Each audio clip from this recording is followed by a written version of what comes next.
नमस्कार, मंडल news bulletin में आपका स्वागत है। आइए पेश करते हैं आज के कुछ प्रमुख व मुख्य समाचार। अब तक यदि आपने मंडल न्यूज के इस चैनल को लाइक व सब्सक्राइब नहीं किया है तो जल्द से जल्द इस चैनल को लाइक व सब्सक्राइब जरूर कर दें।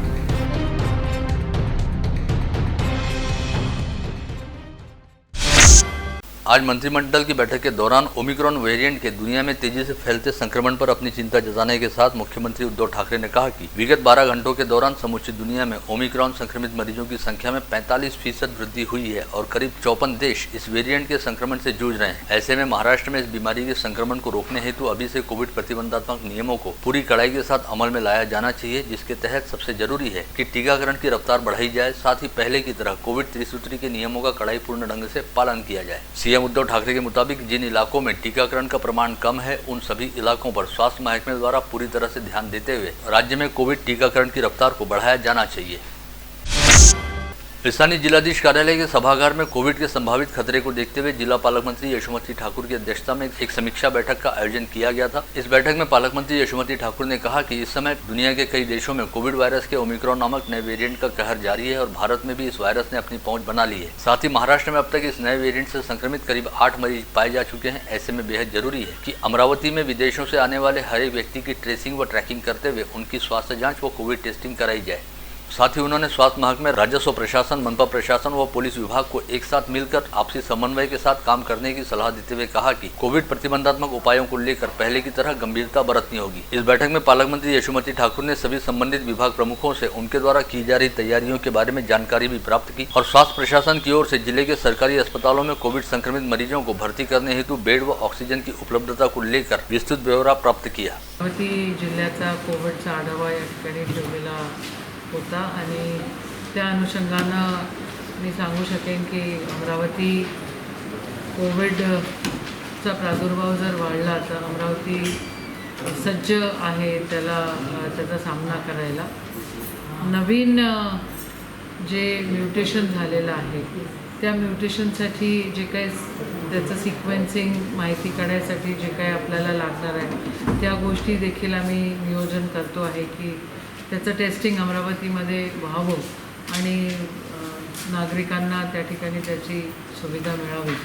पण एक गोष्ट नक्की आहे की पुण्यापर्यंत नवीन म्युटेशनचा तो विषाणू त्या ठिकाणी पोचलेला आहे आणि त्याला कुठेही पोचायला काहीच वेळ लागत नाही। माझी नागरिकांना ही विनंती राहील की आपण सगळ्यांनी अतिशय सज्ज राहावं, मास्क वापरणं सुरू करावं। आजकाल मास्क दिसत नाही आहे कोणाच्या चेहऱ्यावर लावलेला आणि मास्क जोपर्यंत आपण लावत नाही तोपर्यंत आपण त्या ठिकाणी सज्ज राहू शकत नाही, ही वस्तुस्थिती आहे।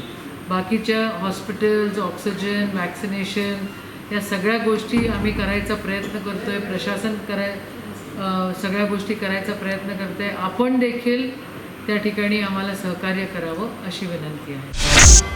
कोविड संक्रमण के एक बार फिर मंडराते खतरे को देखते हुए निगमायुक्त प्रशांत रोडे की अध्यक्षता में आज कोविड टीकाकरण सहित अन्य विषयों को लेकर मनपा के कॉन्फ्रेंस हॉल में एक बैठक आयोजित की गई। इस बैठक में आयुक्त रोडे ने हाल फिलहाल के दौरान विदेशों से लौटे सभी नागरिकों से मनपा में आकर अपना पंजीयन कराने और अपनी थ्रोट स्वैब टेस्ट करवा लेने का आह्वान किया। साथ ही उन्होंने सभी शहरवासियों से 100% टीकाकरण अभियान को पूरी तरह से सफल बनाने के संदर्भ में अपील भी की। राज्य सरकार की ओर से ओबीसी संवर्ग के राजनीतिक आरक्षण को लेकर जारी किए गए अध्यादेश को सुप्रीम कोर्ट द्वारा स्थगिति दिए जाने के चलते ओबीसी संवर्ग का 27% राजनीतिक आरक्षण खत्म हो गया है, जिसका सीधा परिणाम फिलहाल होने जा रहे चुनावों पर भी पड़ा है। विदर्भ में आगामी 21 दिसंबर को 38 नगर पंचायतों सहित गोंदिया व भंडारा जिला परिषद का चुनाव होने वाला है, किंतु अध्यादेश रद्द हो जाने के चलते संबंधित स्थानीय निकायों में ओबीसी संवर्ग हेतु आरक्षित सीटों पर चुनाव फिलहाल स्थगित हो गया है। इसके तहत विदर्भ की 38 नगर पंचायतों में कुल 105 सीटों पर सर्वोच्च न्यायालय के फैसले की वजह से चुनाव रद्द कर दिया गया है, जिसमें सर्वाधिक 20 सीटें चंद्रपुर व 18 सीटें यवतमाल जिले की हैं। इस समय अमरावती जिले में 2 नगर पंचायतों सहित 103 ग्राम पंचायतों के चुनाव की प्रक्रिया चल रही है। इसी दौरान ओबीसी आरक्षण को लेकर सुप्रीम कोर्ट द्वारा स्थगिति आदेश दिया गया। ऐसे में ओबीसी प्रवर्ग हेतु आरक्षित ग्राम पंचायत के 3 व नगर पंचायतों में 4 ऐसे कुल 7 सदस्य पदों के चुनाव अगले आदेश तक टाल दिए गए हैं। साथ ही इन सीटों पर नामांकन दायर करने की प्रक्रिया को भी फिलहाल रोक दिया गया है। आगामी 21 दिसंबर को जिले की तिवसा व भातकुली नगर पंचायत के चुनाव होने जा रहे हैं, जिसके लिए नामांकन पेश करने की अंतिम तिथि कल 7 दिसंबर थी। नामांकन पेश करने का समय समाप्त होने तक तिवसा नगर पंचायत में 80 व भातकुली नगर पंचायत में 72 उम्मीदवारों द्वारा अपने अपने नामांकन पेश किए जा चुके थे।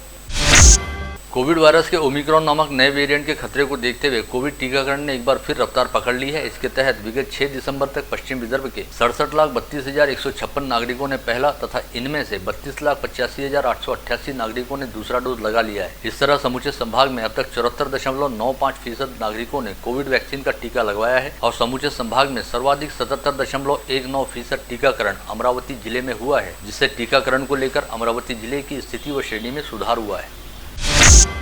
बीते 24 घंटे के दौरान जिले में एक भी व्यक्ति कोविड संक्रमित नहीं पाया गया। वहीं आज 2 मरीज कोविड मुक्त घोषित किए गए। जिले में इस समय कुल 10 एक्टिव पॉजिटिव मरीज हैं, जिनमें मनपा क्षेत्र के 9 तथा ग्रामीण क्षेत्र के 1 मरीज का समावेश है, जिनमें से केवल 4 मरीज कोविड अस्पताल में भर्ती हैं। वहीं मनपा क्षेत्र में 5 तथा ग्रामीण क्षेत्र में 1 मरीज को होम आइसोलेशन में रखा गया है। बीते 24 घंटे के दौरान जिले में 751 संदिग्धों के थ्रोट स्वैब सैंपलों की जांच की गई, जिसमें से किसी की भी टेस्ट रिपोर्ट पॉजिटिव नहीं आई है। वहीं इस समय कोविड संक्रमित मरीजों के कोविड मुक्त होने का प्रमाण 98.33% है।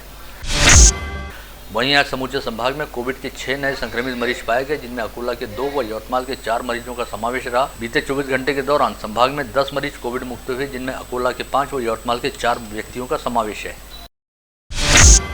नागपुर मुंबई समृद्धि महामार्ग किसान संघर्ष समिति द्वारा आज जिला पालक मंत्री यशोमती ठाकुर के जरिए राज्य सरकार को एक ज्ञापन भेजा गया, जिसमें कहा गया कि जिन 10 जिलों से होकर समृद्धि महामार्ग गुजरता है, उन जिलों के कई किसानों की जमीनें इस महामार्ग हेतु अधिग्रहित की गई हैं, जिन्हें अब तक पर्याप्त मुआवजा नहीं मिला। साथ ही रास्ते के दोनों ओर मौजूद खेतों में आने जाने के लिए स्वतंत्र रास्ते की जरूरत है, जिसके लिए महामार्ग महामंडल द्वारा कोई नियोजन नहीं किया गया। ऐसे में रास्ते के दोनों ओर जाने आने वाले लोगों को काफी समस्याओं व दिक्कतों का सामना करना पड़ता है।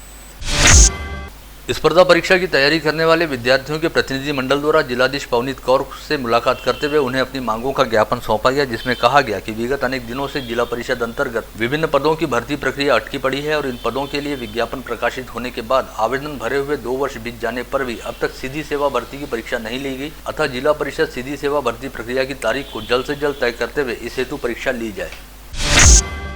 जारी वर्ष 2021 के दौरान अमरावती शहर पुलिस आयुक्तालय दोषी सिद्धि के मामले में सबसे अव्वल साबित हुआ है। इसमें भी भातकुली, वलगांव, सिटी कोतवाली, नागपुरी गेट व गाड़गनगर इन 5 पुलिस थानों में अपराध सिद्धि का प्रमाण काफी अधिक बढ़ गया है। इस हेतु शहर पुलिस आयुक्तालय की कोर्ट मॉनिटरिंग सेल को फ्रंट फुट पर लाया गया है। जिन मामलों को अदालत के समक्ष भेजा जाना है, उनमें आरोपियों को अधिक से अधिक सजा हो, इस हेतु इस सेल को कार्यान्वित किया गया है। इस बारे में जानकारी देते हुए शहर पुलिस आयुक्त डॉक्टर आरती सिंह ने बताया कि आपराधिक मामलों में लिप्त अपराधियों को अधिक से अधिक सजा हो और पुख्ता सबूतों को जुटाकर मामलों की चार्जशीट को न्यायालय में पेश करने तथा मुकदमा दायर होने के बाद गवाहों व पंचों को अपने बयान पर कायम रखने के साथ ही उन्हें पूरी सुरक्षा देने को लेकर पूरा ध्यान दिया जा रहा है। इसकी वजह से जनवरी से अक्टूबर माह के दौरान जेएमएफसी व सेशन कोर्ट में भेजे गए 1026 मामलों में से अब तक 619 मामलों में आरोपियों को सजा मिली है।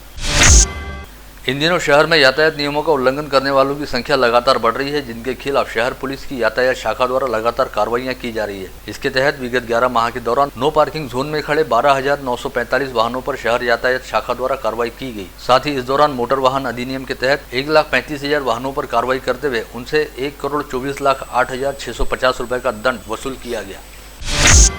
ओबीसी महासभा के प्रदेशाध्यक्ष प्रवीण गाड़वे द्वारा जिलाधीश के जरिए मुख्यमंत्री को भेजे गए निवेदन में मांग की गई कि राज्य परिवहन निगम के कर्मचारियों की हड़ताल विगत 36 दिनों से लगातार चल रही है। इस हड़ताल के चलते सरकारी बस सेवा बंद होने की वजह से आम जनता व ग्रामीण छात्रों को काफी परेशानियों का सामना करना पड़ रहा है। अतः एसटी कर्मचारियों की मांगों को जल्द से जल्द पूरा करते हुए छात्रों और नागरिकों की परेशानियों को दूर किया जाए। भारतीय कम्युनिस्ट पार्टी की ओर से राज्य निर्वाचन आयोग के पास भेजे गए निवेदन में मांग की गई है कि नांदगांव खंडेश्वर नगर पंचायत के आम चुनाव रद्द होने के लिए मुख्याधिकारी ही पूरी तरह से जिम्मेदार हैं, अतः नगर पंचायत के मुख्याधिकारी के खिलाफ कड़ी कार्रवाई की जाए।